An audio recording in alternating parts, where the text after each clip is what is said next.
Pues Mónica, David, bienvenidos a Kaizen. Tenía muchas ganas de charlar con vosotros. Un súper placer de estar aquí, la verdad. Lo mismo digo. Muchísimas gracias por habernos invitado a participar. No, el placer es mío, el placer es mío. Y a ver cómo me organizo porque tengo un montón de cosas que decir para presentaros.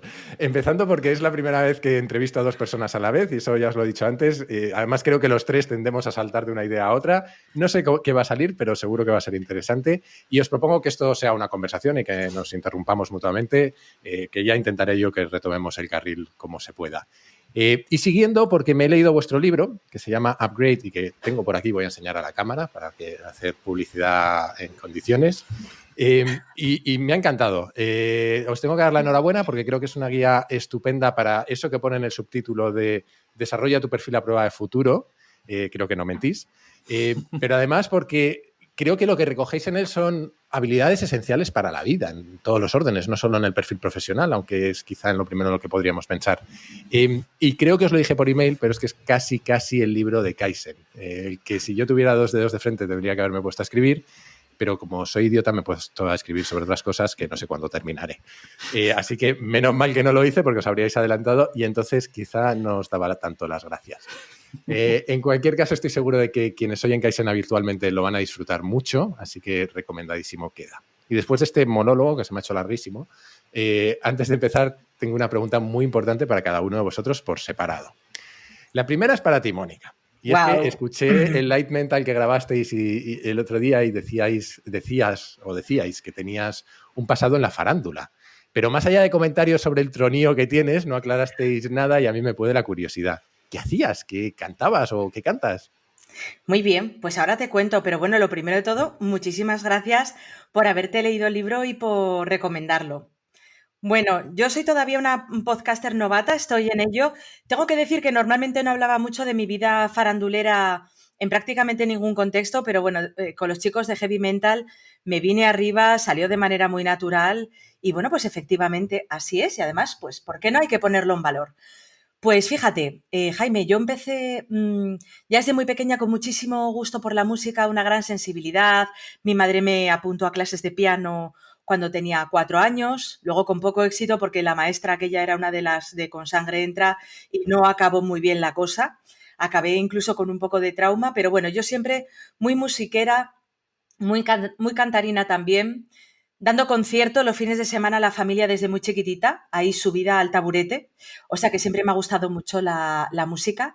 Y luego, bueno, pues por circunstancias diversas de la vida, me vi en la tesitura de tener que independizarme muy joven y bueno, pues aproveché mis talentos musicales para poder ganarme la vida bastante bien y de manera profesional como cantante. Luego, bueno, tocando algún instrumento también, pero como cantante.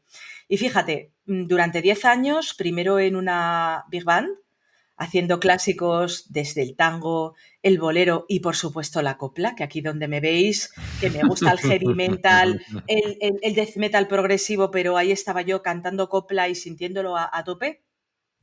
Y luego monté mi propio grupo, pequeño, muy enfocados al mundo de los eventos, como te digo, sin mayores pretensiones, todo ello profesional. Y bueno, pues lo dejé hace ya unos cuantos años, el último año en el que hice 260 bolos, como le decimos en el mundo de la farándula a las actuaciones, me cansé y después de aquello tuve una etapa también de disc jockey. O sea que, bueno, pues ahí hay una vida paralela en el mundo de la música. La verdad que me vino muy bien, me gané bien la vida con ello y luego, bueno, sobre todo me permitió financiarme muchos años de estudio porque me gusta mucho aprender y estudiar y bueno, pues ahí está. Quién sabe si a lo mejor algún día lo retomo o hacemos una fiesta de podcast y os canto una canción. Claro que sí. Hombre, yo decías lo de la copla, yo creo que Martirio es bastante heavy, o sea que no me suena tan raro con tus otros gustos. Ahora voy a por ti, David, que te veo por ahí riéndote, no te rías tanto que ahora te toca a ti. Habrá muchos oyentes de Kaizen que te conozcan porque eres parte precisamente de Heavy Mental, de un podcast que yo he recomendado muchas veces y donde además creo que nos conocimos cuando me invitasteis. Y digo creo porque llevo tiempo sospechando que nos cruzamos por internet en otra vida hace muchos años. Más de los que me gusta pensar, de hecho. ¿Qué significan para ti las palabras Deep Games Studio? Pues a ver, para empezar, Expliquemos qué es porque la gente probablemente no sea tan friki como saben, nosotros. ¿no? No, a ver, Deep Games Studio fue un programa que, si mal no recuerdo, yo creo que salió pues en el 97 o 96, 98. 97, sí, por ahí. 96, 97, por ahí, sí. Que fue una revolución y de hecho en España tuvo bastante buena acogida.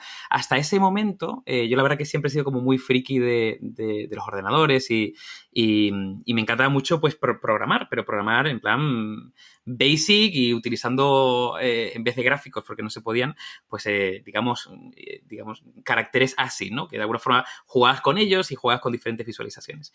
Cuando salió el Dev Studio, eso, 96-97, pasó una cosa bastante interesante, que era un software que te daba una interfaz visual para generar mundos virtuales, evidentemente mundos virtuales, bueno, de aquella época, ¿no? Del 97. Pero ya podías de alguna forma generar, bueno, entornos 2D. El tema 3D, a lo mejor podías generar una sensación 3D, pero todavía no tenías ese punto de profundidad y podías, bueno, programar pues desde un Pac-Man, programarte un tipo Street Fighter o programar, yo recuerdo programar, la primera cosa que hice de programación fue algo parecido a un Civilization, es decir, que empezabas ahí todo negro en un mundo y efectivamente, y un cuadrito pequeñito ibas como abriendo el mundo, ¿no?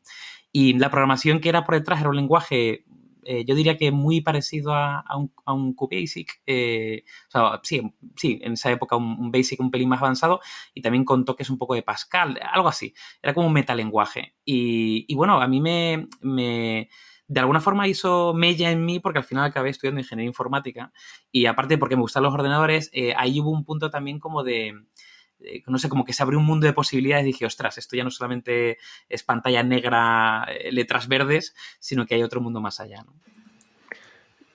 Aquello fue una cosa muy rara, porque para quien no lo sepa, este Deep Games Studio es algo que solo podía haber pasado en esos años, porque se vendía en los kioscos. O sea, era Sí. un lenguaje de programación que venía con un librito que era el proyecto final de carrera de un tipo que creo recordar que se llamaba Daniel Navarro Medrano o algo así. Me quiere sonar. Y era el proyecto final de su carrera, era este lenguaje de programación de videojuegos que se vendía en kioscos. Y por lo que sea, todos los frikis de aquella época lo compramos. Yo creo que porque el PC Fútbol se vendía en los kioscos y estábamos acostumbrados. Y claro, 2 años después aquello dejó de tener ningún sentido, pero conozco un montón de gente que descubrió una pasión por la informática gracias a esto. Bueno, pues hemos rebuscado un poquito en vuestro pasado. Creo que podemos rebuscar de otra manera ahora. Normalmente en las entrevistas de Kaizen solemos hablar un poco de la trayectoria de los invitados, pero como sois dos y sé que además ambos habéis hecho muchísimas cosas, para que esto no dure todo el capítulo voy a cambiar un poquito el enfoque. Yo siempre cuento que si miro para atrás, mi camino hasta donde estoy hoy es muy obvio, pero que no lo era en su día y que de hecho esto de unir los puntos funciona si miras para atrás, pero normalmente cuando estás andando no te enteras. Y de hecho, en mi caso particular, si lo miro objetivamente, mi camino ha tenido mucho más que ver con seguir la cosa más brillante que me ha llamado la atención en un momento dado sin pensármelo mucho que con ninguna otra cosa. Intuyo que os pasará algo parecido, pero no lo sé. ¿Cómo habéis llegado a escribir Upgrade? ¿Qué 4 o 5 grandes puntos definen vuestro camino hasta este libro y hasta escribir sobre estos temas? Pues mira, empiezo yo y luego le doy el paso a Mónica para Así comenzar me a gusta contar que os autoorganicéis, que me hacéis la vida más fácil. Sí, pues mira, la verdad que yo te diría que yo creo que toda la vida, tanto Mónica como yo hemos tenido como ese punto de intentar, bueno, convertirnos como en personas sabias, ¿no? Gente multidisciplinar, como que nos han gustado siempre muchas cosas.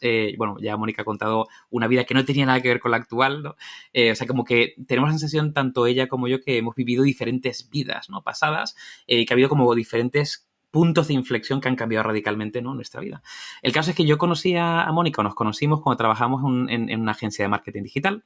Yo era el director de tecnología, el CTO, y Mónica era la directora de talento, ¿no?, y de personas. Y pasaba una cosa muy curiosa, y es que en esa época, te estoy hablando del 2011, sería 2012, ¿no? Sí, 2011-2012, era una época en la que el marketing digital empezaba de alguna forma a fusionar muchos conceptos. Es decir, gente que venía del marketing y que tenía que empezar a formarse en diferentes plataformas. Gente que venía del mundo de la analítica web, por ejemplo, que empezaba a tener que meterse en temas de de analítica de redes sociales. Las plataformas, Facebook, Twitter y demás, habían generado lo que se llaman las APIs, ¿no? Las Application Programming Interface, que al final eran como pequeñas puertitas que te dejaban acceder a datos, ¿no? Entonces, podías coger datos de Facebook y generar aplicaciones, ¿no? Y había aplicaciones de Facebook, aplicaciones de Spotify, aplicaciones o desarrollos basados en Twitter. Claro, tenías que empezar a saber un montón de cosas. Tenías que saber estrategia digital, tenías que conocer tener ciertos conocimientos de analítica y de SEO. Tenías que conocer temas relacionados con contenidos, ¿no? El community manager, que era una especie como de perfil mixto que agrupaba todo. Era la época de los blogs. Claro, en la época de agencia, la dupla clásica de agencia creativa, que es un creativo y un copy, aquí no funcionaba. Entonces, claro, Mónica y yo buscábamos perfiles enriquecidos que tuviesen diferentes áreas de conocimiento y no los encontrábamos, ¿no? Entonces, intentamos encontrar estas rarezas e intentar potenciarlas, pero al final acabamos montando una línea de formación que en ese momento se llamó el Máster en Tecnocreatividad, que era para formar perfiles que tuviesen una base tecnológica o más digital, una base más creativa y luego otros plugins como una parte estratégica o una parte pues de gestión de proyectos. Ya no eran campañas, ya eran proyectos. Bueno, había un cambio radical. Y yo creo que ese fue como un punto de inflexión para nosotros, porque a partir de ahí y con ese mindset hemos, yo creo que estirado el chicle, ¿no? Estirado el hilo hasta llegar a Upgrade con muchas cosas intermedias. Sí, efectivamente, yo aquí un poco por hacer la matización de, bueno, nosotros buscábamos los perfiles. Yo rectificaré diciendo, en tecnología buscabais los perfiles y luego veníais a talento a pedir los perfiles. Y era como, claro, os pensáis que yo tengo la varita mágica de alguien que sepa coordinar proyectos, visión de tecnología, visión creativa, etcétera. Ya que yo, bueno, pues obviamente ya se hizo un poco bola y fue cuando propusimos, ¿no?, a la empresa el montar esta línea de negocio, que por cierto fue muy bien, nos lo pasamos fenomenal con aquel primer máster. Y luego, bueno, pues efectivamente a partir de ahí siguió evolucionando el asunto. Unos años después yo fundé, bueno, con David también, una empresa llamada Mindset, desde la que, bueno, llevamos ya unos cuantos años trabajando en el contexto corporativo, sobre todo con empresas, ¿no? Grandes empresas que están bastante avanzadas, que quieren incrementar la capacidad de innovación o transformar la cultura. Y bueno, pues con diversos programas, ¿no? De hecho, hubo un piloto de programa Upgrade hace aproximadamente 3 años. La verdad que salió fenomenal. Nos lo tomamos también un poco como, bueno, pues como campo de experimentación. Es decir, que estoy muy agradecida a esos clientes que nos dejan innovar y experimentar, porque todas esas ideas del hackeo del cerebro o incluso la parte un poco más loca de los últimos capítulos, hay muchas cosas que hemos testado y que hemos puesto en marcha. Y desde entonces, bueno, pues yo creo que muy pioneros también, tratando de innovar en materia de diseño de experiencias de aprendizaje, haciendo temas de problem solving, haciendo temas, por ejemplo, también de desarrollo del pensamiento crítico, implementando también programas para promover el pensamiento de futuros. Y bueno, la verdad que fenomenal. O sea, que hay como puntos de encuentro. También entre nosotros una cosa que me llama mucho la atención, y yo creo que es una de las peculiaridades de este libro y de nuestra trayectoria que va transcurriendo en paralelo, ¿no? Yo creo que él, como tecnólogo que se ha ido hacia la parte más humanista, yo justamente lo contrario, como humanista que me he ido además de manera bastante radical al mundo de la tecnología, pues nos encontramos que, bueno, además yo soy licenciada en educación, pero él es el que habla de aprender a aprender y yo hablo de tendencias y de innovaciones tecnológicas, ¿no? Y yo creo que, bueno, pues así llevamos 10 años. Creo que hemos puesto todos esos elementos en la coctelera y, bueno, pues yo creo que la cita que abre el libro, como decía David al inicio, creo que es algo que nos une, ¿no? Esa búsqueda del conocimiento y luego, bueno, pues ser muy curiosos y compartir un poco esa vocación de ser unos auténticos yonkis del aprendizaje. Habéis tocado varios puntos. Yo siempre he contado en Kaizen que tuve un profesor en la carrera que se llamaba Fernando Sáez Vacas, que ya murió, pero que tenía una obsesión y era convertirnos en lo que él llamaba ingenieros híbridos. Porque él tenía la obsesión de lo que acabáis de describir, básicamente, de la necesidad de hibridar entre distintas ramas para adaptarnos al mundo, no solo en un mundo en el que la tecnología cada vez iba a tener más importancia para que no se perdiera la componente más humanista, ¿no?, a la hora de aplicar esa tecnología. Y luego estaba pensando que justo, David, cuando estabas hablando de esos años 2010, 2011, aparición de APIs, etcétera, has explicado básicamente por qué yo pude llegar a ser responsable de marketing de BlaBlaCar. sin tener ni puñetera idea de marketing. Básicamente porque el mundo cambia y lo que era el marketing en un momento dado ha cambiado radicalmente, ¿no? Y los skills que se necesitan son otros. Y yo creo que esa es, y me estoy adelantando un poco la pregunta que os iba a hacer ahora, pero yo creo que eso es un poco el motivo de la necesidad de este libro, ¿no? Y lo que os quería preguntar es, ese es el camino que os ha llevado hasta aquí a vosotros, pero ¿qué camino debería llevar a alguien a vuestro libro? ¿Para quién es este libro? ¿Quién puede sacarle el mayor partido? Pues mira, yo creo que es una muy buena pregunta. Al pensarlo desde ahí, ¿a qué le puede resultar útil?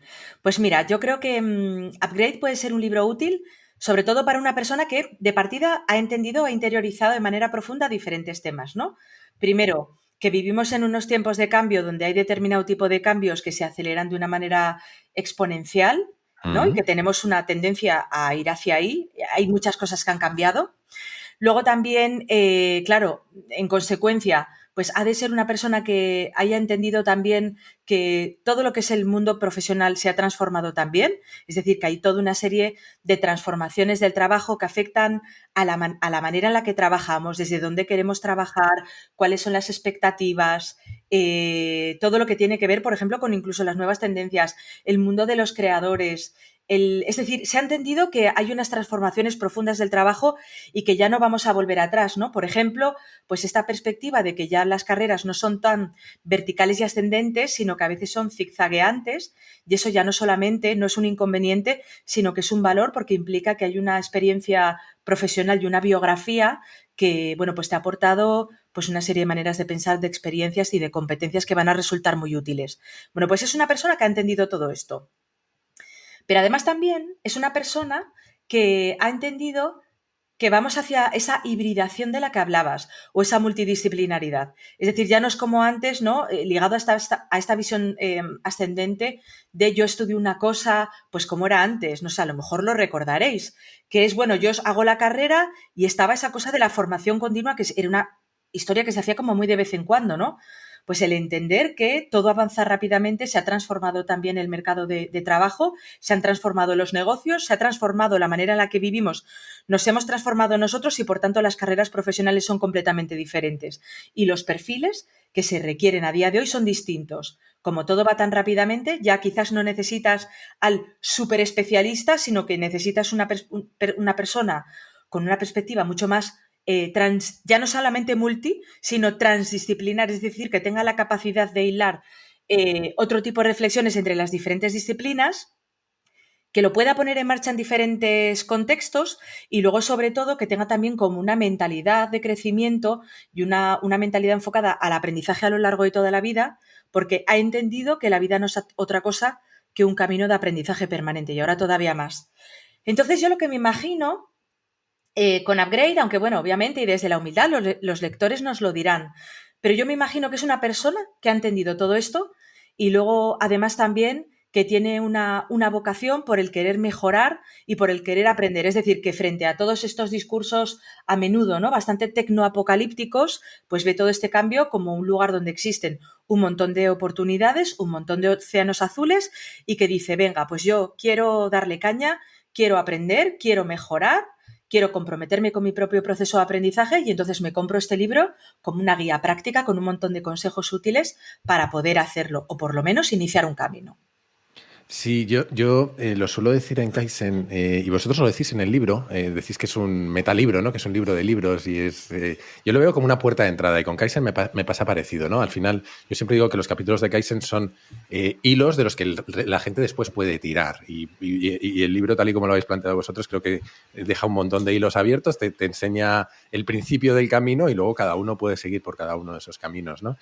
Según estabas hablando, estaba pensando en una metáfora que a mí me gusta mucho, que usa alguien que sé que al que habéis seguido, por lo menos porque lo mencionáis en algún momento en el libro, que es Tim Urban, que cuando él habla de cómo ha cambiado el mundo, ¿no?, hace esta metáfora que a mí me encanta, que es si inventáramos una máquina del tiempo y fuéramos 250 años para atrás, nos trajéramos a un Julián de ese tiempo, lo pusiéramos aquí, se le explotaría la cabeza con cómo ha cambiado el mundo, pero que esa misma persona se tendría que ir 12.000 años para atrás para traerse a alguien a su tiempo y que flipara, ¿no?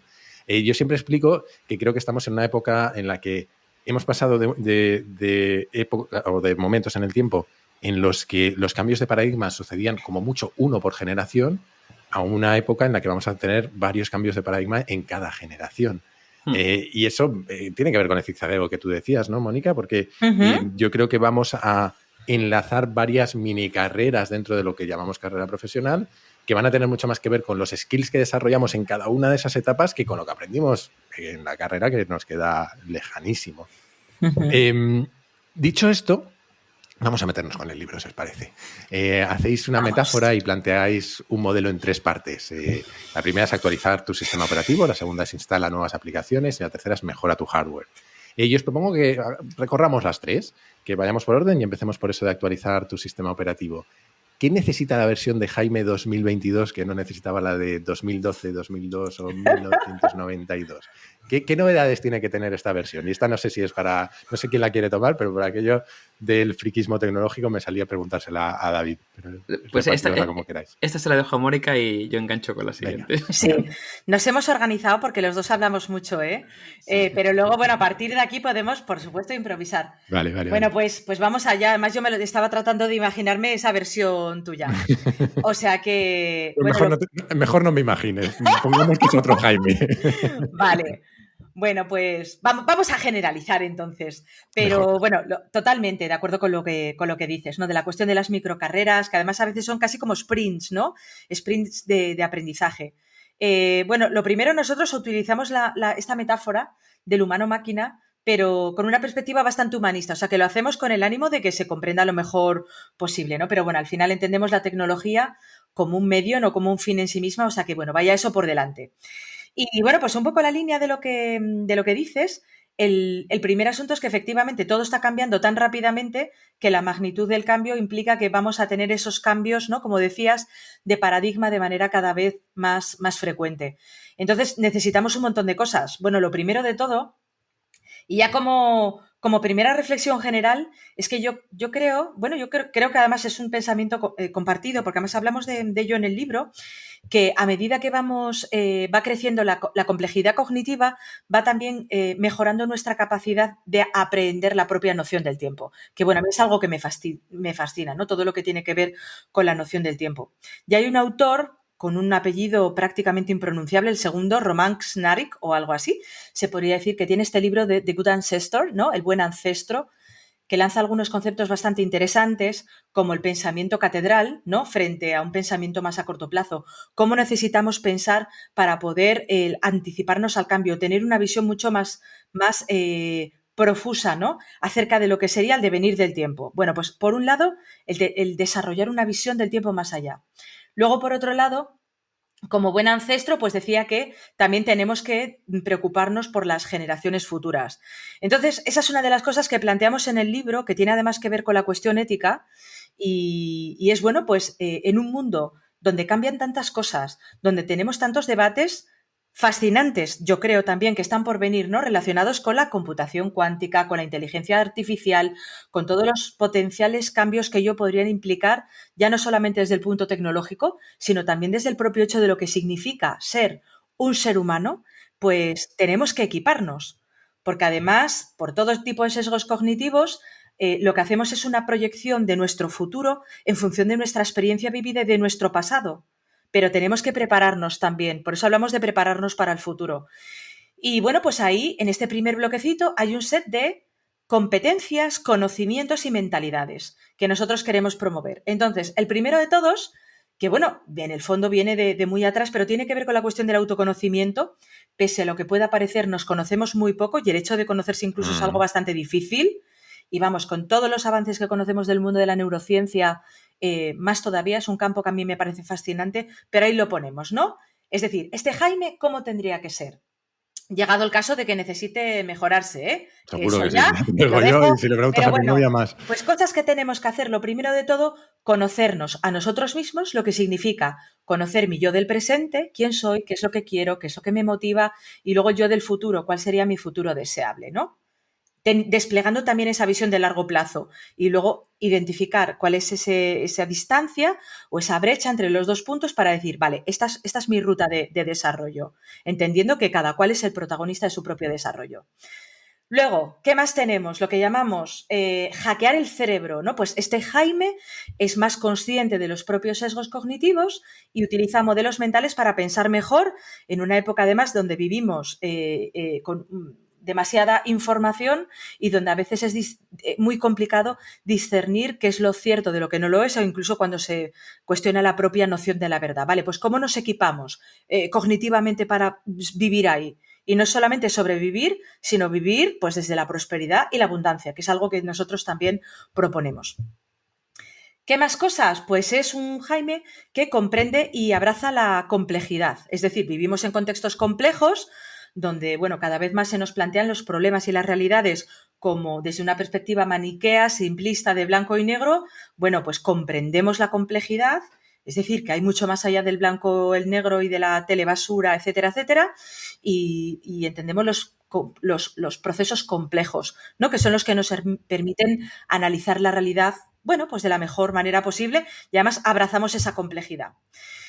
Luego, por otro lado, pues también nos comportamos de manera ética y aplicamos esa ética a la toma de decisiones, ¿no? La ética la ponemos por delante porque tiene que ver con el para qué, y el para qué también tiene que ver con la política y con la gestión, ¿no? Y luego, bueno, pues ya en último lugar, y no por ello menos importante, pues también es una persona que es consciente de las propias limitaciones, es decir, somos unos monos levemente evolucionados y entrenados y, por tanto, bueno, pues tenemos una perspectiva de la mejora permanente y, por tanto, bueno, pues Jaime quiere adoptar la mejora permanente como forma de vida. Y bajo nuestro punto de vista, pues desde la humildad y, como decía, pues entendiendo que la vida no es otra cosa que un camino de aprendizaje permanente. Un día nos tenemos que sentar tú y yo a hablar del tiempo. Le dediqué 3 capítulos del podcast que la gente todavía no se ha recuperado. Hay gente que dejó de escucharlo y no volvió jamás. Así que eso lo haremos fuera de micrófono, sí, porque si no podemos matar a gente. Pero me recordabas mucho el concepto de tiempo profundo, ¿no? Que a mí es algo que me fascina, ¿no? Esa distinta noción que tenemos los seres humanos del tiempo como algo tan vinculado a nuestras vidas que nos parece a la vez largo y corto y en el fondo es insignificante comparado con todo lo que ocupa la historia del planeta, por ejemplo. Así que un día nos sentamos a hablar de eso, pero lo haremos sin micro porque luego la gente me insulta. Dicho lo cual, me ha gustado mucho, y has mencionado tú algunos temas que tienen que ver con otros temas que yo he dado mucho la turra en el podcast, como sesgos cognitivos o modelos mentales, precisamente en eso de hackear tu cerebro, ¿no? Y os voy a hacer la misma pregunta que me suelen hacer a mí, que luego no es tan fácil de responder, porque contar la teoría es muy fácil, pero ¿cómo lo llevamos a la práctica, ¿no? ¿Cómo nos protegemos de nuestros sesgos, por un lado, y cómo pasamos de la teoría a la práctica con los modelos mentales, que está muy bien conocerlos, es una abstracción muy útil desde mi punto de vista, especialmente cuando la compartes con otra persona, pero de ahí a implementarlos no es tan sencillo. ¿Cómo hacéis o cómo pensáis vosotros que se puede hacer? Pues mira, intervengo yo. En la parte de, o sea, yo creo que los sesgos cognitivos, o sea, nadie está de alguna forma, digamos, a salvo de ellos, ¿no? El sesgo cognitivo, digamos, se sustenta sobre una base biológica, ¿no? Al final nuestro cerebro, pues, genera una serie como de conexiones de neuronas que tienen prioridad frente a otras ante ciertas situaciones. Esos atajos, ¿no? Es lo que se llaman los heurísticos. Y a partir del sesgo cognitivo es una derivada de un heurístico, ¿no? Es digamos, ese juicio que de alguna forma no es exacto, aunque tú piensas que lo es, sobre una determinada situación, ¿no? Y a medida que pasa más tiempo y tienes más experiencia y estás más expuesto a esas cosas, a esas situaciones, ¿no? Y repites ese comportamiento, eso se va afianzando, ¿no? en tu cerebro. Es lo que comentaba Kahneman, ¿no? Del sistema 1, sistema 2, ¿no? El sistema un poco más reflexivo que es el sistema 2, el sistema 1, pues mucho más rápido, más impulsivo, que viene genial para situaciones del día a día, pero lo complicado, ¿no? O lo delicado es tomar decisiones estratégicas con el sistema 1 cuando tienes que pararte y pensar, ¿no? Entonces, ¿cómo de alguna forma, no sé si librarte de ellos, pero cómo de alguna forma superarlos o de alguna forma... protegerte al menos. Exactamente, protegerte, ¿no? A ver, lo primero es ser conscientes de que los tienes.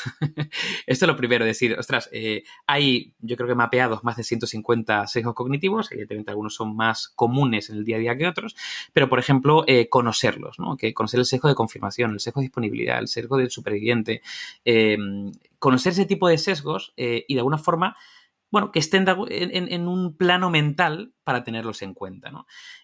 Cada sesgo, de alguna forma, también tiene formas de poder trabajarse, ¿no?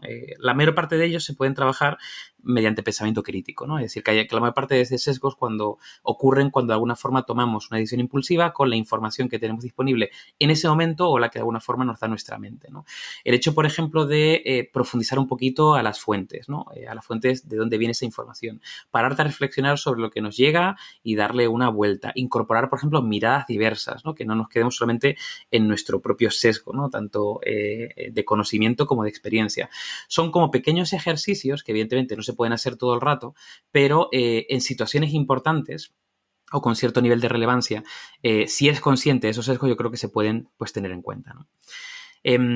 El segundo punto sería modelos mentales, ¿vale? Los modelos mentales yo creo que son herramientas que, bueno, como tú bien dices, conceptualmente pintan muy bien, ¿vale? Por nombrar una, la de primeros principios, ¿no? Que yo creo que es bastante famosa, porque además yo creo que la ha popularizado Elon Musk, ¿no? Con el tema de SpaceX y gracias a eso, ¿no?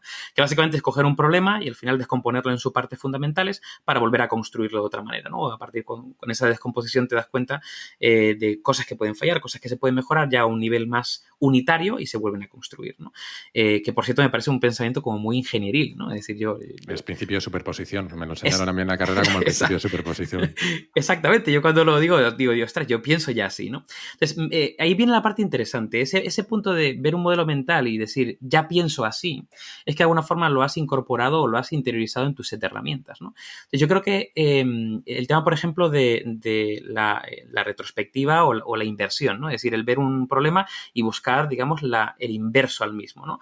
O, por ejemplo, hay otro que a mí me encanta que son los experimentos mentales, ¿no? Que es básicamente que son casi experimentos filosóficos, ¿no? Es decir, situación, digamos, posible o imaginaria que te ayuda a abrir reflexiones, ¿no? Pues al final yo creo que ese tipo de herramientas o modelos mentales, el objetivo es intentar ponerlos en práctica de manera sistemática ante ciertas situaciones hasta que se vuelvan como una competencia inconsciente, es decir, hasta que se vuelvan parte de tu propio pensamiento, ¿no? Entonces, yo creo que al final todo empieza por ser consciente de que ocurren, a partir de ahí empezar a, bueno, desarrollar, yo creo que el pensamiento crítico es digamos, más fácil como de incorporar a nivel genérico y luego empezar a incorporar herramientas que se conviertan en un comportamiento inconsciente. Y la única forma de hacerlo, la única forma es exposición y tiempo. Es decir, es durante el tiempo ir incorporando hasta que poco a poco vayan cambiando, incluso a nivel biológico, la propia estructura de tu pensamiento. Sí, yo por añadir, he apuntado un montón de ideas, no sé si voy a poder tirar todas ellas, pero para añadir algunos apuntes. Respecto a sesgos, cosas muy obvias que no solemos decir, pero que son importantes. Primera forma de evitar un sesgo es demorar la decisión. Es no decidir en el momento, o lo que el refranero español siempre ha dicho, esto de consultarlo con la almohada, ¿no? El acervo popular, Exacto. Consultarlo con la almohada, tiene un motivo, ¿no? Otra cosa que creo que es útil es, porque Kahneman es el primero que dice que no podemos reconocer los sesgos en nosotros mismos, pero sí en otras personas. Entonces, rodearte de un equipo cuya opinión respetes lo suficiente como para hacerte dudar a ti mismo, que no siempre es fácil. Uh-huh. Creo que es importante, y quizá por dejar otra idea, ¿no? Y de esto sabéis vosotros mucho más que yo, pero técnicas como los Six Thinking Hats de Bono y cosas así, lo de tener gente alrededor de una mesa, cada uno con un papel asignado de uno ser el crítico, el otro ser el optimista, cosas así, creo que puede ser útil. Al final, lo decía también Mónica, ¿no? Y lo dice Naval, eso de no te tomes demasiado en serio porque solo eres un mono con un plan, que es una frase que a mí me encanta. Y quizá lo último, relacionándolo con los modelos mentales, y también lo decías, Mónica, ¿no?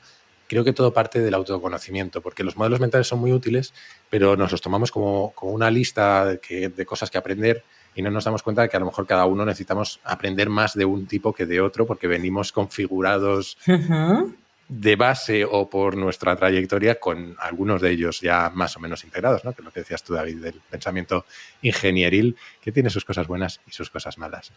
En fin, y de pronto en mitad de todas estas ideas modernas tenéis un capítulo sobre el estoicismo. ¿Qué pinta ahí una filosofía con más de 2000 años de antigüedad? Pues mira, este ha sido interesante. Evidentemente, cuando pensamos en la definición del modelo original, y de hecho cuando la aplicamos, por ejemplo, en el entorno corporativo hace 3 años, ¿no? Ya que era un premodelo, evidentemente esto no estaba, ¿no? El pensamiento estoico. Esto yo creo que ha sido una incorporación paulatina y sobre todo yo creo que atiende a una tendencia, ¿no? Es decir, yo creo que al final el pensamiento estoico, pues eso, más de 2000 años, es una escuela que además ha tenido diferentes revisiones en el tiempo, ¿no? Están los estoicos clásicos, pero a partir de ahí ha habido como diferentes revisiones, diferentes características estoicas que han tenido como diferentes momentos, ¿no? Y el momento actual hay una nueva oleada, ¿no? Una vuelta como... Bueno, al final pues todo es circular de alguna forma, ¿no? Estamos volviendo a comenzar el círculo, ¿no? Ese ciclo de vuelta del estoicismo, evidentemente revisado, ¿no? Ya Mónica comentaba al principio, pues vivimos en un momento pues de cambio constante, ¿no? El famoso término VUCA. Hablamos también en el libro de otro término menos conocido, que es tiempo posnormal, ¿no? Si la normalidad es un tiempo de estabilidad, ¿no? La posnormalidad es lo que viene después, ¿no? De una normalidad en busca de una nueva normalidad. ¿Y qué pasa si no hay una nueva normalidad, ¿no? ¿Qué pasa si vivimos en tiempo de tránsito constante, ¿no? Bueno, pues con este escenario estamos sometidos, yo creo que a muchas tensiones, presiones, cambios que no controlamos, cosas que ocurren totalmente ajenas a nosotros y aunque de alguna forma podamos intentar anticipar situaciones futuras, ¿no? O intentar incrementar nuestra capacidad de agencia, hay muchas cosas que no dependen de nosotros, ¿no? Entonces yo creo que vuelve el estoicismo con mucha fuerza, principalmente con la idea de intentar poner la energía y los esfuerzos en aquellas cosas que dependen de nosotros, ¿no? Esa como que se llama la dicotomía del control, ¿no? Es decir, oye, hay cosas que no controlo, hay cosas que sí, vamos a enfocarnos en las que sí, ¿no? Que esto además ha tenido una revisión en el tiempo. Que creo que fue Irving, ¿no? En El arte de la buena vida, el que de alguna forma mete también el tema de la influencia, ¿no? Es decir, oye, a lo mejor no está bajo tu control, pero puedes influir en ciertas cosas y por lo tanto deberías tenerlas en tu scope, ¿no? Pero bueno, de alguna forma el intentar volver a ubicarte en lo que de alguna forma puedes poner en marcha, ¿no? A nivel de energía. Luego, por otro lado, el término de la felicidad. Vivimos ahora una época, bueno, muy compleja, donde se ha desdibujado en muchos aspectos el tema de felicidad y de hecho se han derrumbado como grandes ideales y grandes búsquedas y momentos que estaban muy seguros donde teóricamente estaba nuestra felicidad han dejado de existir, ¿no? Y de hecho cuando digo grandes ideales, digo ideales políticos, incluso religiosos, ¿no? Ha habido como derrumbes, ¿no? De hecho estamos ahora como en esa crisis de propósito, estamos en un punto donde decir, ¿dónde está la felicidad, ¿no? Y yo creo que ahí los estoicos vuelven otra vez a incorporar bueno, viene de antes, ¿no? El tema de eudaimonía, ¿no? Pero ese punto de digamos, la felicidad no está en algo material específico, sino está en ese ¿no? camino y ese buen lugar que deberíamos llegar, ¿no? Y que tiene que ver mucho con otras personas, con la parte social, tiene que ver con, ellos evidentemente tienen las virtudes, ¿no? Yo creo que la última virtud que es la sabiduría, como que reúne el resto de virtudes, ¿no? Pero bueno, está la templanza, coraje y justicia y luego está digamos, la sabiduría. Pero de alguna forma el tener esos valores, esas brújulas, ¿no? de vida, el hecho de no estar pegado en la parte material, sino en la parte de experiencia y desarrollo casi personal por un tema, bueno, de propósito, ¿no? Yo siempre digo que el tema de, por ejemplo, upgrade no ha nacido desde el miedo, de o haces esto o de alguna forma te vas a quedar sin trabajo en los próximos 10 años, sino casi desde el amor por la sabiduría y por el conocimiento y el desarrollarte desde algo que parte de ti, ¿no? Casi como una especie de ¿no? motivación interna o intrínseca y no extrínseca, ¿no? De lo que pueda pasar, ¿no? Entonces yo creo que ha venido revisitación con mucha fuerza. De hecho, amigo y compañero Javier Recuenco, ¿no? y Guillermo de Haro han sacado este, ¿no? pequeño libro, ¿no? Te me has adelantado, les iba a hacer la publi, que lo ahí tengo por está. Aquí también, el libro.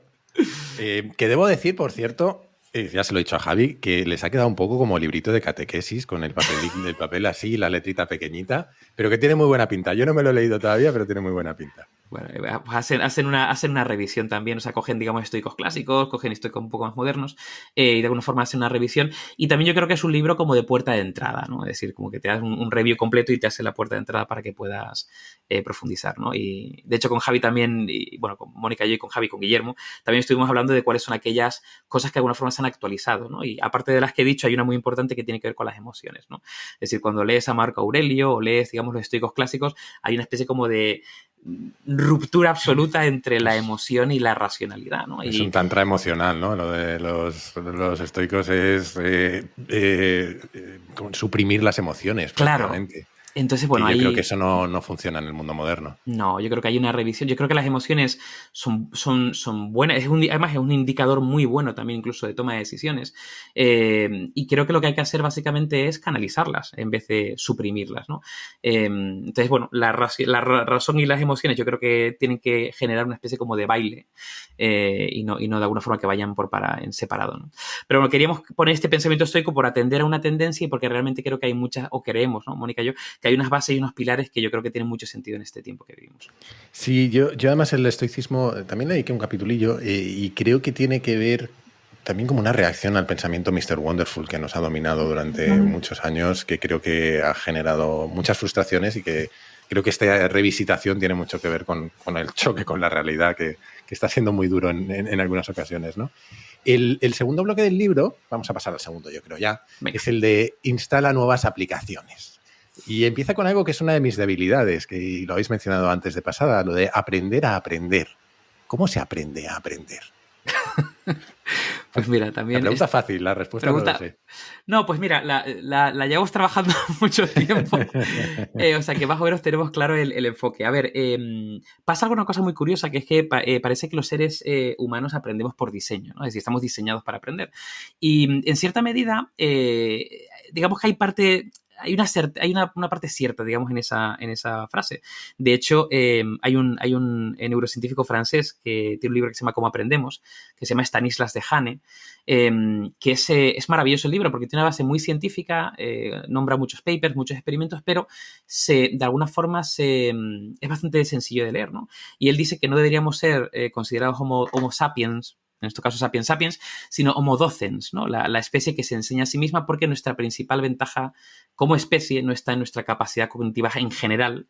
Hay otras especies que nos pueden ganar en algunos parámetros cognitivos, sino que está en nuestra capacidad de aprender y por lo tanto de adaptarnos, ¿no? Y además somos la única especie que ha organizado todo el conocimiento que tenemos alrededor para facilitar a las nuevas generaciones el acelerar esa incorporación de conocimiento y ponernos al día y construir a partir de ello, ¿no? Entonces, bueno, hay un punto de partida que es, vale, aprendemos por diseño, es decir, estamos diseñados para aprender, sí, pero se puede aprender de manera más efectiva, ¿no? Se puede aprender de manera más productiva, sobre todo en un contexto donde tenemos que aprender muchas cosas de múltiples ámbitos de manera muy rápida y en un contexto cambiante tenemos que ser más efectivos o productivos aprendiendo, ¿no? Entonces podemos aprender a aprender, ¿no?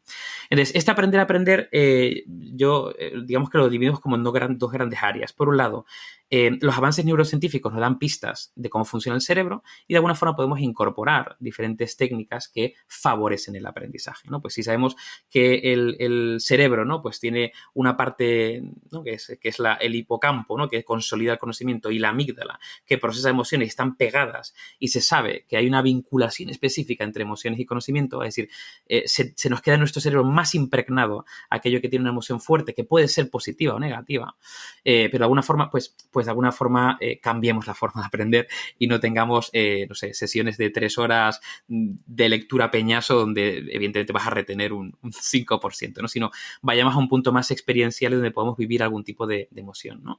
O también ya se sabe, ¿no? que el cerebro, por ejemplo, aprende de los errores, casi como que la inteligencia artificial ha heredado mucho de ese conocimiento, ¿no? Y parece, o sea, nuestro cerebro es muy bueno proyectando, ¿no? O sea, como proyectando todo el rato qué va a pasar en el corto plazo. Va a pasar esto, va a pasar lo otro. Si pasa, no hay aprendizaje, pero si no pasa, obtenemos un feedback que nuestro cerebro interpreta como que tiene que reajustar pesos específicos dentro del cerebro. Bueno, pues hay una serie de componentes que podemos estar al día en la parte neurocientífica y poco a poco ir cambiando nuestra forma de acercarnos al conocimiento, de aprender de esa manera, ¿no? Y luego, por otro lado, pues hay marcos, frameworks, metodologías que ya aunan muchos de estos conceptos, han sido contrastados y nos pueden ayudar a aprender de manera más efectiva, ¿no?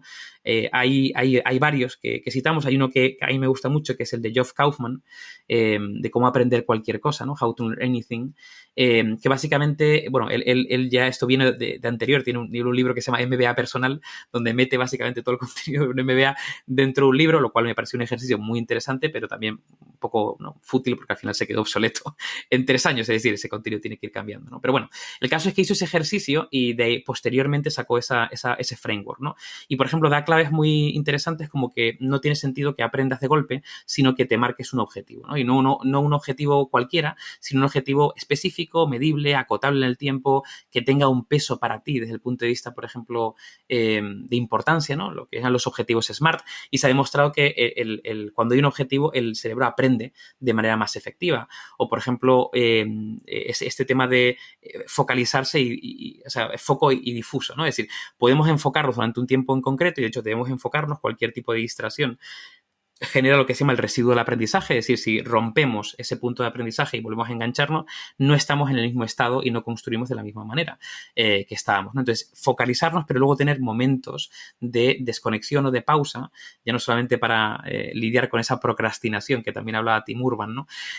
Sino también para ayudar a que se consolide ese aprendizaje, ¿no? Es decir, existe, por ejemplo, este efecto espaciador que nos indica que es mucho mejor espaciar el aprendizaje y estar 1 hora cada día durante 10 días que 10 horas un día. Ahí tu retención va a ser mucho menor y tu interiorización también, ¿no? Entonces, yo creo que tanto hay técnicas como conocimientos de cómo funciona el cerebro que nos pueden ayudar a aprender o aprender de manera más efectiva. Yo suelo decir que nuestra vida es una sucesión de decisiones y que, sin embargo, nadie nos enseña a decidir, que se asume que vamos más o menos aprendiendo por el camino. Y creo que algo parecido pasa con esto de aprender a aprender o con otras de las habilidades que mencionáis en el segundo bloque, ¿no? Como creo que habláis de desarrollar la capacidad de innovar, de organizarnos de manera ágil, pensar en el futuro e intentar anticiparnos a ser posible, o ser capaces de influir en el entorno. Son todas habilidades bastante transversales, pero en las que no se nos suele formar. ¿Por qué no se nos forma en ellas? Y desde vuestro punto de vista, ¿qué deberíamos cambiar en el sistema educativo? Y esto ya es una pregunta, sí que se nos escapa nuestras atribuciones, pero por pedir que no quede. ¿Qué deberíamos cambiar en el sistema educativo para que la gente tenga ciertas nociones de estos temas? Bueno, pues esto es un temazo y nos lo apuntamos junto con el del tiempo para, si quieres, otro café o lo que sea, porque además a mí es algo que me interesa tremendamente, todo lo que tiene que ver con el sistema educativo, análisis comparados, y habría mucho por decir y por analizar. Pero bueno, yo vaya por delante que soy poco amiga en general de las teorías conspiranoicas. Pero dicho esto, ¿no? En la medida en la que no se educa a una población, bueno, pues la población es más, digamos que una población que no está educada o una ciudadanía que no está lo suficientemente educada, pues al final va a estar más vulnerable frente al mercado o frente a otro tipo de vicisitudes, ¿no? Es decir, una población no educada es una población adocenada o más domesticada. Entonces, bueno, yo creo que esto es algo para reflexionar sobre ello. Honestamente, no sé si hay algún tipo de fuerza oculta o mano negra o algo así, pero desde luego que... Creo que le estaríamos atribuyendo una educación y una inteligencia a esa fuerza y a esa mano negra que normalmente tampoco creo que la tengan. Efectivamente, sí, no. Afortunadamente la realidad es mucho más compleja que todo eso, ¿no? Y luego, bueno, pues dicho esto, yo creo que a veces hablamos de la educación también como una especie de receptáculo de todos los males. Como digo, soy muy poco amiga de cualquier teoría conspiranoica y a veces se le atribuyen a la educación problemas que bajo mi punto de vista son problemas de tipo social, que a lo mejor tienen que ver pues, con la redistribución de la riqueza o con el propio modelo económico capitalista como tal. Es decir, atribuimos problemas a la educación que no son solamente educativos. Y yo creo que eso hay que ponerlo por delante porque es muy fácil tirarle pelotas al sistema educativo. Dicho esto, de nuevo, efectivamente creo que hay muchísimas cosas por cambiar. La primera de ellas es hablar del propio papel de los docentes, de los maestros, de los formadores. Yo creo que es necesario dignificar la profesión, lo que significa pues proporcionar mejor formación, pagar mejor también, porque al final, bueno, pues tú valora a tus profesionales y con ello le pondrás la dignidad. También creo que últimamente, y sé que esto es una opinión muy poco popular, ¿no?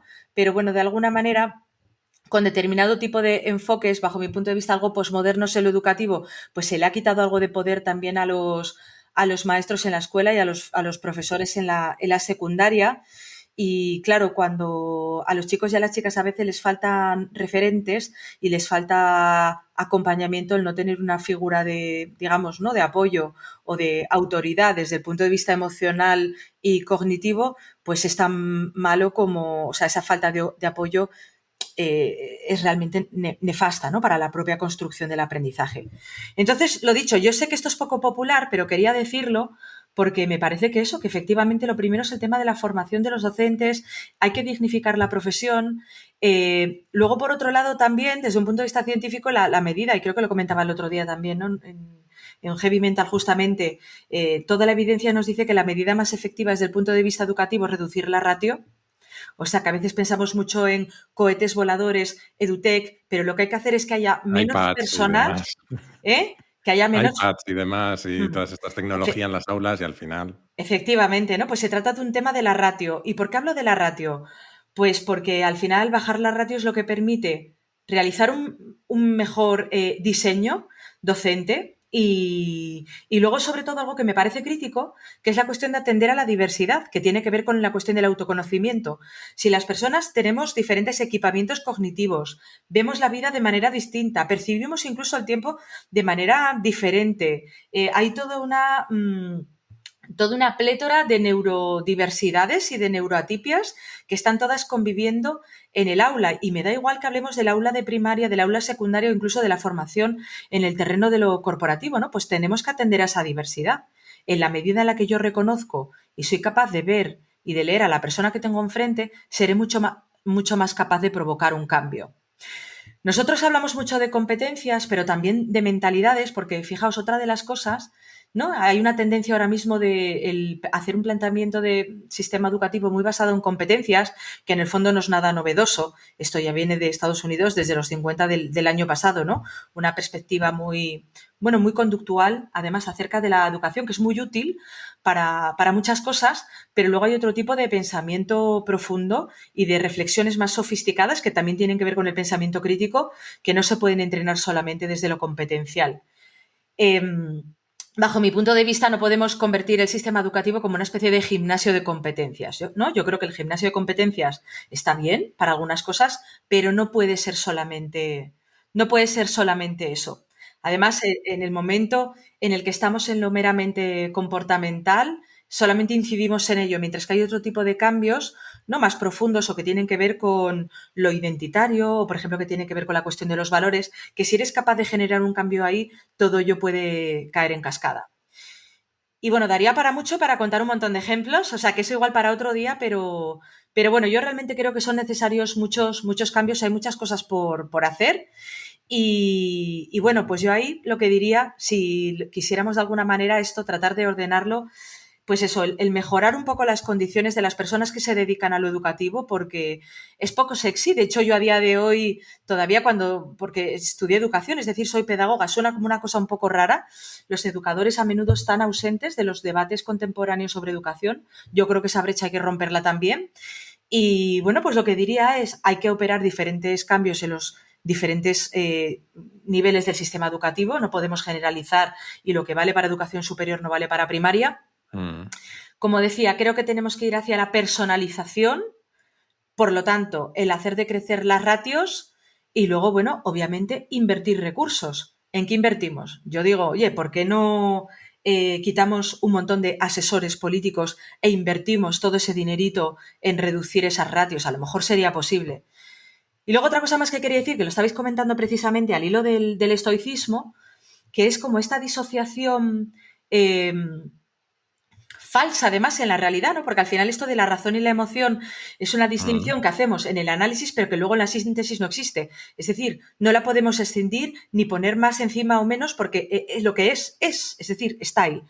Entonces yo lo que diría es que sería muy necesario el realizar una labor de acompañamiento y más todavía cuando, bueno, estamos observando que cada vez hay más problemas de salud mental, más problemas de salud mental también entre los chicos y chicas más jóvenes y donde yo creo, en ese sentido de decir que creo en la figura del maestro o de la maestra como el guía, la persona que te acompaña. O sea, que hay una relación, o sea, todo lo que tiene que ver con la dimensión relacional en el aprendizaje, el que alguien te acompañe, que está muy bien la eutagogía, ¿no? Y el aprender por tu propia cuenta, y es maravilloso la cantidad de recursos que tenemos, pero tenemos que ir más allá. Es decir, la educación en todas estas competencias transversales que implican el hilar muchas cosas diferentes y, por ejemplo, asuntos que tienen que ver con la autorregulación emocional, hacen que sea necesario una figura que no solamente enseñe, sino que acompañe, que al final es una visión pues bastante decimonónica de lo que eran los maestros. Lo que pasa es que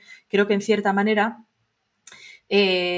precisamente por reacción a lo anterior, estamos convirtiendo las aulas en patios de juego y yéndonos justamente a todo lo contrario, ¿no? Por ejemplo, desprestigiando el importante papel que tiene la cuestión memorística a la hora de poder elaborar sobre ese aprendizaje memorístico, pues la elaboración de procesos cognitivos más complejos. Y los resultados, pues son evidentes, ahí los tenemos. Y en general, ¿cómo lidiamos con la frustración y con el fracaso, ¿no? Y con esa mentalidad de crecimiento versus mentalidad fija de Carol Dweck y ese tipo de cosas que a veces cuando se facilitan demasiado, más que se facilitan, cuando se rebajan los criterios de exigencia, se cae en determinar que todo el mundo tiene que tener una mentalidad fija, incluso aquellos que a lo mejor no la tendrían.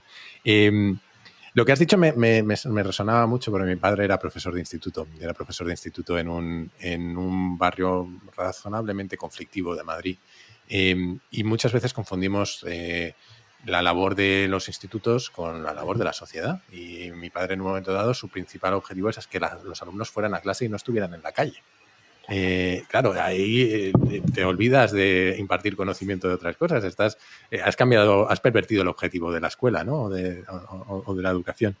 Pero bueno, no creo que esto lo arreglemos hoy, desgraciadamente, así que os propongo que sigamos.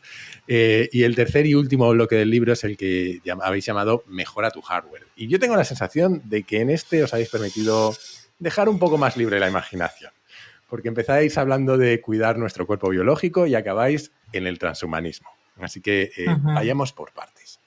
¿Qué tenemos que mejorar de nuestro hardware? Empecemos por lo más cercano. Bueno, tiene muchísima tela este capítulo. La verdad que hemos disfrutado muchísimo y de hecho en las revisiones finales hubo un día ya que estábamos los dos riéndonos diciendo no nos podemos creer que hayamos escrito todo esto, aunque realmente es un 30% de lo que pensamos, ¿no? Por eso de que, bueno, pues queremos vender el libro y que la gente más o menos lo entienda. Pero sí, y que os tomen en serio, ¿no? Y que nos tomen en serio. Pero bueno, nos hemos dejado volar. Sabemos que, bueno, pues que la sociedad no está preparada para asumir determinados discursos, narrativas o incluso casi que visiones especulativas acerca del futuro. Nos hemos puesto juguetones, pero bueno, lo cierto es que, por lo menos desde mi punto de vista, ¿no? Hay una visión dualista, un dualismo platónico que nos ha hecho mucho daño el haciendo esa distinción entre la naturaleza y la cultura. Es un poco como lo de la razón y la emoción. Oye, es que esa distinción entre naturaleza y cultura pues nos es útil para el análisis, pero luego en la realidad digamos que hay una relación dialéctica, ¿no? Entre ambas cosas. Y bueno, pues con esto de mejorar el hardware, pusimos este adjetivo del biológico un poco pues como digo, por jugar y por provocar. Pero bueno, lo cierto es que a día de hoy tenemos toda una serie de avances tecnocientíficos que suponen una gran innovación y que si efectivamente tuviéramos una máquina del tiempo y lo hubiéramos tratado de pensar esto hace 200 años, pues no nos lo hubiéramos podido creer, ¿no? A mí, por ejemplo, bueno, creo que tenemos un bichito por ahí. No os preocupéis que luego se baja en postproducción, no hay problema. Fenomenal.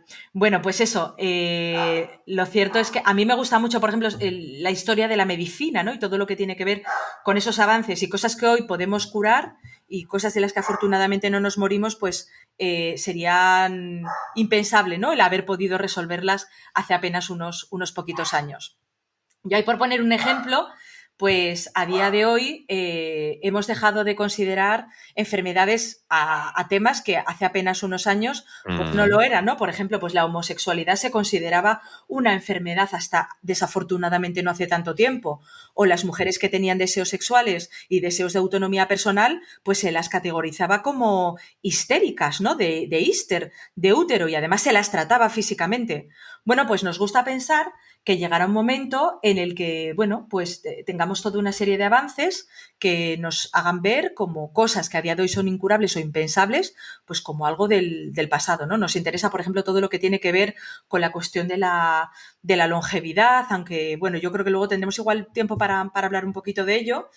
Pero aquí la cuestión es el tratar de alguna manera, el difuminar ese límite y el decir, bueno, pues empezamos por la terapéutico, es decir, si yo soy miope, pues por ejemplo me puedo poner unas lentillas, pero ¿dónde está el límite entre el, digamos, lo terapéutico o entre comillas lo paliativo y la cuestión de la mejora? Es decir, ya puesta a operarme y si soy piloto de avión, pues ¿por qué no mejorarme un poquito la vista hasta el 100%, hasta el 120%, por ejemplo, de capacidad de mi propia visión? Y aquí lo que pienso es que se van a abrir unas puertas increíbles. Lo dicho, somos bien conscientes de que probablemente la sociedad no esté preparada para ello. Hay un montón de debates éticos por delante, donde además tenemos algunos filósofos españoles, ¿no? Como por ejemplo Antonio Dieguez o Elena Postigo, desde perspectivas muy distintas, que están reflexionando acerca de todo esto. Pero bueno, nuestra perspectiva al final es, si lo mejoramos todo a nuestro alrededor, ¿por qué no íbamos a mejorar nuestro hardware? Si tratamos de alguna manera de sobreponernos a esa dicotomía, esa falsa dicotomía entre naturaleza y cultura, y que el plátano que yo me como hoy, por ejemplo, pues es el producto del diseño y a lo mejor una sandía, pues si no la hubiéramos diseñado, no la hubiéramos modificado, pues se parecería más a una ciruela que otra cosa, ¿no? Y teniendo en cuenta que nosotros formamos parte de toda esa tecnocultura, bueno, nuestro planteamiento es, ¿por qué no quizás abrir la mente, ver lo que tenemos por delante, ver las posibilidades desde la humildad, a sabiendas de que va a haber un montón de debates éticos, pero bueno, pues a lo mejor tendríamos la oportunidad de mejorarnos, de modificarnos, de aprovechar la tecnología para poder hacerlo y además entendiendo también que ya estamos aumentados a día de hoy, es decir, que esa diferencia ya existe, ¿no? Cuando hablamos de, o hablábamos de transformación digital, de que estamos hablando más que de un nuevo nivel, ¿no? Una serie de tecnologías digitales que aumentan nuestras capacidades. Bueno, pues ¿por qué no el abrir la mente en relación con todo esto y teniendo en cuenta que además los seres humanos, en tanto que seres humanos que tenemos artefactos culturales y tecnológicos y técnicos, nos llevamos modificando desde que somos seres humanos, ¿no? ¿Por qué esta aversión? Yo lo que me pregunto es qué es lo que hay ahí. Bajo mi punto de vista, hay una cuestión de ética que obviamente va a tener consigo una política y bueno, yo soy bastante optimista en cuanto a las posibilidades tecnocientíficas, no lo soy tanto desde el punto de vista de las políticas.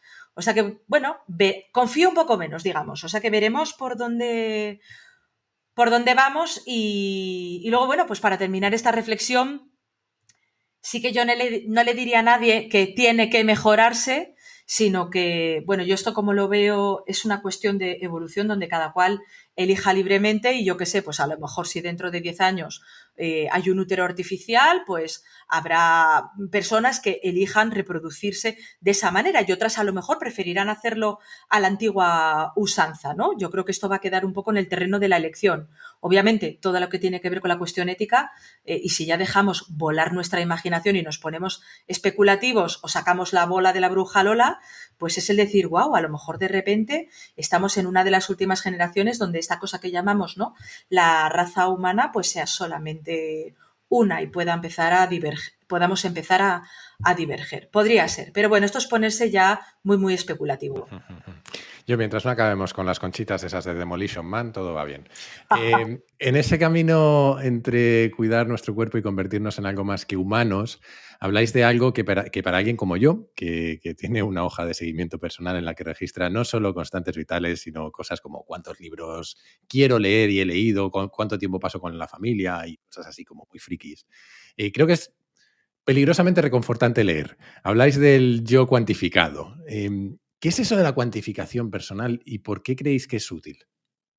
Pues mira, la verdad que este capítulo lo pensamos bastante en incluirlo o no incluirlo, principalmente porque todo lo que es el Quantify Self, ¿no? La cuantificación del yo, tuvo un pico en la década de los 2000, principalmente con el nacimiento de los wearables, ¿no? De dispositivos que te puedes poner en el cuerpo y que de alguna forma te empezaban a medir pues, esos constantes vitales, el ejercicio físico, muy vinculado sobre todo al ejercicio físico, ¿no? Eso cayó en picado, digamos, el Quantify Self en general, principalmente porque, bueno, se dieron diferentes circunstancias. Por un lado, hubo gente que se tomó esa cuantificación, lo que se llama el paciente inteligente, ¿no? Esa cuantificación como para tomar decisiones, incluso médicas, sin hacer ningún tipo de consulta, lo cual no van por ahí los tiros, ¿no? Por otro lado, había gente que empezaba a cuantificar muchos datos. De hecho, hay grandes comunidades, ¿no? de gente que se cuantifica, por ejemplo, datos relacionados con su migraña, y esos datos los derivaba, por ejemplo, a un médico que no sabía qué hacer con ellos, literalmente, porque no sabía ni la credibilidad del mismo, ni la fiabilidad de la fuente del dato, ni tenía la capacidad de procesarlo, ¿no? Luego también entramos ya en el punto de privacidad, esto pertenece a una plataforma, estoy siguiendo los datos, y luego incluso también un tema que suele pasar mucho con temas de innovación, que es casos de uso, ¿no? Después de un hype, ¿no? Tremendo, es como, ¿y para qué me sirve esto, ¿no? Aparte de para saber los kilómetros que corro, ¿no? Claro, esto ha vuelto con mucha fuerza ahora, de vuelta. De hecho, hicimos una apuesta por poner este capítulo y nos encantó ver, por ejemplo, que The Economist se lanzó hace como un mes y medio un especial Quantify Self, en plan de vuelve otra vez, ¿no? Ya con otro tipo de dispositivos y ya no solamente vinculado con, vamos a decir, datos biológicos que se recogen de manera, vamos a decir, constante. Ahora se ha puesto muy de moda, por ejemplo, un tema de un anillo que te lo pones ¿no? Y te mide constantes, o, por ejemplo, dispositivos que metes en la almohada, por ejemplo, para medir temas de sueño y demás, ¿no? Aparte de eso, se puede empezar a medir otro tipo de cosas y siempre se han podido medir. Tú decías, oye, yo quiero ver los libros que leo y demás, ¿no? Y esto lo vinculo incluso con el tema del diario estoico, ¿no? Que ya viene ahí el tema de registrar. Lo que pasa es que en este caso sería registrarlo de manera cuantificable y activable, ¿no? Pero, por ejemplo, registrar al final de cada día cómo ha sido tu día, cuál es tu nivel anímico, estado anímico, satisfacción del día, efectivamente. Y luego intentar vincularlo con, bueno, a lo mejor no vincularlo en ese momento, pero también describir qué ha pasado, ¿no? Es decir, por ejemplo, mi estado anímico, esto es lo que he hecho y estas son las cosas que me han pasado en el día. Cuando tienes una muestra suficiente, puedes empezar, y ahí viene también otro peligro, ¿no? El tema de la correlación y la consecuencia, ¿no? Pero bueno, puedes empezar a sacar ciertas correlaciones, en este caso no serían consecuencias, entre a lo mejor diferentes factores, ¿no? Esto lo puedes extrapolar a muchas cosas, puedes extrapolarlo ya no solamente a estado anímico, por ejemplo, tanto en Mindset, en la empresa de Mónica, como en Innova, en la nuestra, tenemos un ejercicio que hacemos, digamos, todos los lunes en el status, donde utilizamos como una especie de termómetro también a nivel de cómo estamos hoy, ¿no? Es decir, y transmitirlo, porque también ser conscientes de que eso va a influir, ¿no? En tu rendimiento y ojo, puede ser que tú llegues y no hayas compartido, por ejemplo, algo que te ha pasado el fin de semana y que eso influya y te lo guardes y eso genere, ¿no? Entonces, yo creo que cuando empiezas a cuantificar ese tipo de datos que tienen que ver más con intangibles, ¿no? Que tangibilizas y te ayudan de alguna forma a tomar decisiones, creo que es importante, ¿no? Y de hecho abrimos el capítulo con el tema de que lo que no se puede medir no se puede mejorar. Si quieres realmente mejorar, ya sea anímicamente, a nivel de conocimiento, a nivel de desarrollo personal, incluso, por ejemplo, a nivel de hábitos, ¿no? De crear un hábito o deshacer un mal hábito que tengas, el hecho de medirlo, ponerlo en números, y yo creo que es importante, ¿no? Como decía antes, acabáis hablando de transhumanismo, y algo ha tocado Mónica ya. Es decir, de trascender nuestros límites biológicos en cosas como nuestras capacidades o nuestra longevidad. Aun a riesgo de que nos vayamos por una madriguera de conejo y vamos a intentar no hacerlo demasiado porque por un bucle, tiene que ver con el bucle tiempo. De Gödel, ¿no? Claro, bueno, eso ya es un infierno y tiene que ver con el tiempo. Este es un tema muy tentador para mí, porque siempre digo que tengo un profundo síndrome de Peter Pan y que me agobia mucho el paso del tiempo. Y me gustaría conocer vuestra opinión porque yo tengo la sensación de que estamos cerca de superar algunos de esos límites, sobre todo en temas de longevidad. No sé si tanto como la inmortalidad, pero también tengo la sensación de que nuestra generación va a ser de las últimas en no disfrutarlo y me da muchísima rabia. ¿Cómo lo veis vosotros? ¿Viviremos 150 años? Bueno, pues como dices, daría para mucho, o sea que vamos a intentar contener el tema. Pero bueno, vaya por delante que yo también creo que tengo un poco el síndrome de Peter Pan. Sigo a Tim Urban desde hace mucho tiempo, vi el Calendar Life, en cuanto lo vi, yo que Te quiero jode mucho a la mis vida eso. amigos, te jode la vida totalmente. De hecho, creo que me compré 10 y le regalé uno a David, a la gente del equipo, entramos todos en crisis y luego, bueno, pues a partir de ahí ya, luego todo floreció con esto del tempus fugit y recuerda que te vas a morir, ¿no? Entonces, a ver, esto pues como todo en la vida, depende de la inversión. Hay toda una serie de variables. ¿Llegaremos? Pues depende de la cantidad de dinero que se puede invertir en lo que es la investigación básica para poder lograrlo, ¿no? Obviamente, cuanto más sean los recursos invertidos, tanto en ciencia básica como en innovación, más pronto llegarán los avances. Aquí quería decir que tenemos además varios científicos españoles muy avanzados en la materia, como por ejemplo María Blasco, que es bióloga, o Juan Carlos Izpisúa, que bueno, está en La Joya, en California, en Estados Unidos, farmacéutico experto en biología del desarrollo, muy especializado en toda la parte de medicina regenerativa y del antienvejecimiento. Y aquí, bueno, aunque claro, con la mentalidad del científico, pues siempre tienden a ser bastante prudentes, que además es como ha de ser, pero luego, bueno, cuando se abre un poco la puerta, ¿no? Al tratar de ver el impacto que podrían tener todo ese tipo de descubrimientos, pues muchos de ellos en petit comité dicen, bueno, que a lo mejor no estamos tan lejos de lo que podría parecer, ¿no? Incluso tenemos esa afirmación de que probablemente la primera persona que vaya a vivir 150 años ya haya nacido. Yo pienso que, bueno, apostaría que probablemente sí. Creo también que tenemos que estar muy atentos a, bueno, pues a todos los impactos diversos, ¿no? Del cambio climático que están afectando a la alimentación o, por ejemplo, a la cuestión de la salud mental. Ojalá que no haya retrocesos. De momento parece que no mucho y estoy bastante convencida de que vamos a vivir muchos más años de los que pensamos. Por lo tanto, yo si tuviera que hacer una apuesta, y lo dicho, nos ponemos en plan especulativo, pero yo apostaría por lo siguiente. A mí lo que me gustaría es que hubiera una mucha mayor inversión científica para poder lograrlo y luego, bueno, que lleguemos a un punto de alguna manera que nos ayude a pasar ese horizonte de sucesos, ¿no? Donde en este caso el anti-aging o todas las tecnologías anti-envejecimiento corran más rápido que nuestro propio envejecimiento. O sea que mi plan es, a medida que me haga mayor, pues cumplo un año más, pero rejuvenezco 2. Luego cumplo 2, pero rejuvenezco 4 o incluso ojalá que suceda de manera exponencial. El planazo, pues vivir muchísimos años, porque tengo una antibiblioteca, como diría Humberto Eco, gigantesca, muchos libros por hacer, mucho por vivir, mucho por disfrutar y ojalá que vivamos muchísimos años. Sí, yo espero que la persona esa que viva 150 años naciera antes de los 80 y así me queda alguna esperanza. En cualquier caso, vamos a ir terminando, pero hay 2 preguntas clásicas del podcast que no me resisto a haceros a los 2. La primera es que Kaizen va en el fondo de entender un poco mejor el mundo cada día. Esa es la excusa que me he dado yo para este podcast. Y siempre pido a los invitados que recomienden 3 libros, aunque me valen películas y documentales, lo que queráis, para eso, para entender mejor el mundo. Así en formato flash. ¿Qué recomendáis cada uno? Venga, pues empiezo yo. Yo recomendaría el libro dupla Homo Sapiens Homo Deus. A mí fue un libro que me pareció interesante por el recorrido que hace del pasado y la proyección que hace del futuro con ese conocimiento. También recomendaría otra dupla que es Cisne Negro y Antifragilidad, ¿vale? De Nassim Nicolás Taleb.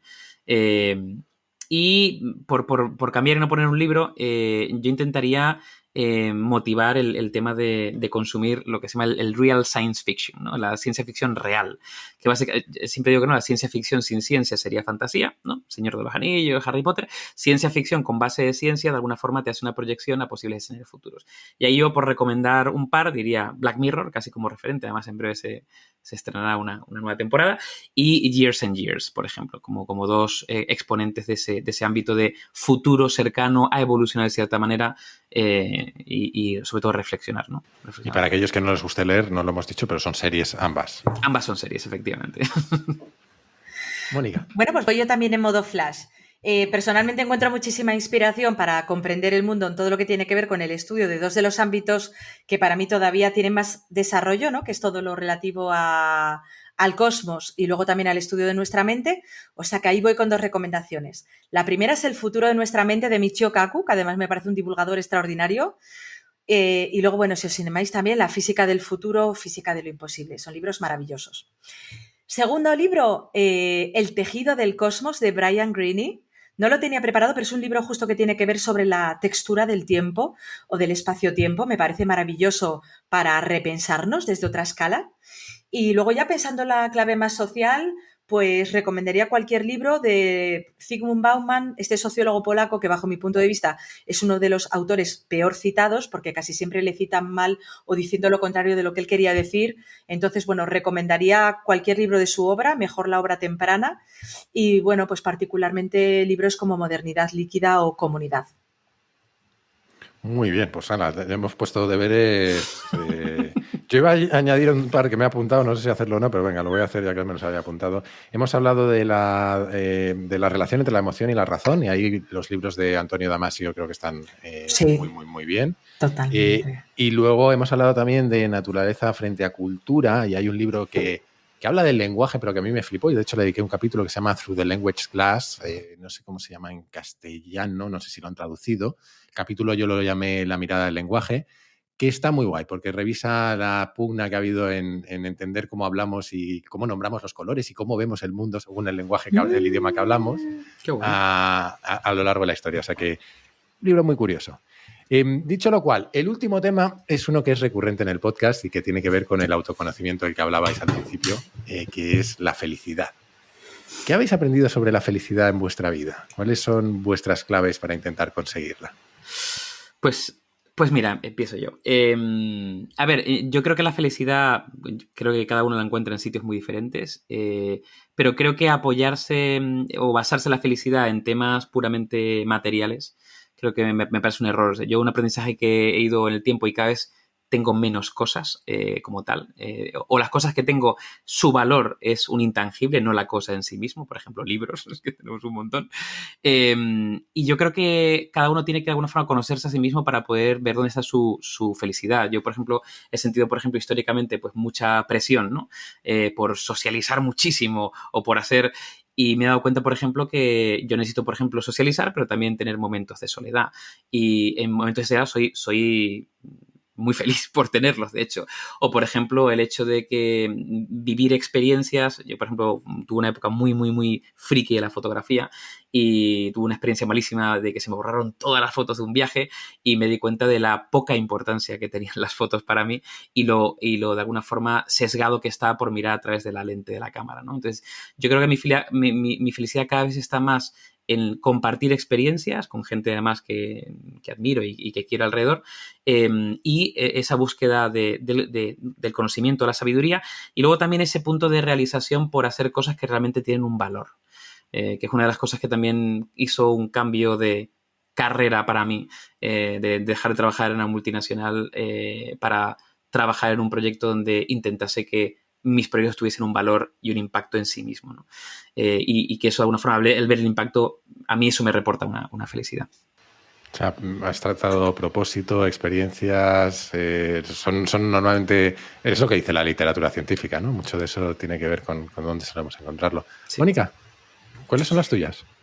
Pues yo creo que aunque tenemos evidencias, quizás no hay una receta válida para todo el mundo. Yo hablando un poco más desde lo personal diría que para mí una de las fuentes de felicidad es el poder vivir desde el ser y no desde el parecer y que la gente te vea desde el ser. Es decir, es el vivir desde la propia autenticidad, sea lo que sea eso, que además estamos en evolución y cambio permanente, ¿no? Vamos cambiando a lo largo de toda la vida, pero el poder vivir desde ahí.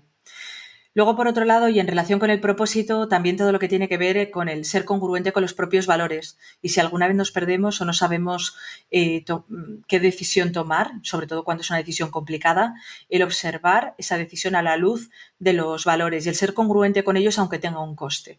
Para mí eso ha sido yo creo que es una de mis fuentes de felicidad.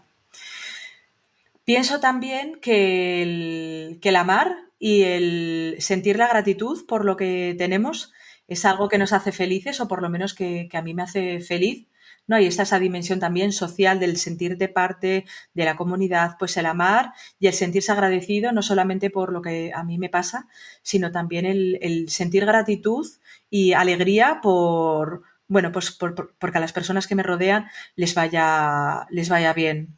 Y bueno, yo creo que cuando se llega a ese estado es una fuente de felicidad y de gozo. Y diría en último lugar que algo que a mí también me ha resultado muy útil es el adquirir perspectiva, tanto tratando de mirar estratégicamente desde arriba como perspectivista, ¿no? El tratar de mirar hacia el futuro y el pensarme a mí misma desde una perspectiva temporal cósmica, tratar de quitarle, además esto salía, lo comentabas antes, tratar de quitarle importancia a las cosas, decir, no somos más que unos monos levemente entrenados que vamos a toda pastilla en una pequeña roca flotando por el espacio y todo esto que conocemos como vida, incluso como universo, no es más que un leve pestañeo cósmico. O sea que vamos a quitarle un poco de importancia, vamos a tomarnos menos en serio, haciendo las cosas desde la consciencia, ¿no? Y desde el propósito, pero estamos de paso. Buenas palabras para terminar. Eso sí, antes de despedirnos del todo, porque además ha sido un placer y estoy seguro que mucha gente va a querer seguiros. ¿Dónde podemos seguiros, leer lo que escribís y aprender más de vosotros? ¿Dónde os pueden stalkear en redes y esas cosas? En mi caso, la red que más utilizo es LinkedIn, por no decir la única así central que utilizo. En Twitter soy más lector que productor de contenido. O sea que LinkedIn seguro. Luego tengo una newsletter que se llama Future Today, que se puede entrar con futuretoday.es para la versión en castellano, y si no en LinkedIn en la versión en inglés. Desde mi perfil se puede acceder. Y luego, pues, mis desvaríos constantes están en el podcast de Heavy Mental, o sea que ahí también me podéis encontrar. O sea que sí, serían como mis canales y luego, bueno, también abiertos a cualquier tipo de colaboración y demás, o sea que por cualquier canal que se nos encuentre, o por lo menos en mi caso, me podéis contactar. Mónica. Bueno, pues por mi lado, aunque yo he estado un poquito más silente este tiempo, ¿no? Tratando de entender el silencio y la desconexión como un lujo, pero bueno, con ganas de nuevo de volver al ruedo. O sea que, bueno, podéis encontrar algo de información sobre mí poco actualizada, la voy a cambiar en breve, pero mi página web, que es monicaquintana.es. Luego también tengo perfil en LinkedIn, Moquintana en Twitter.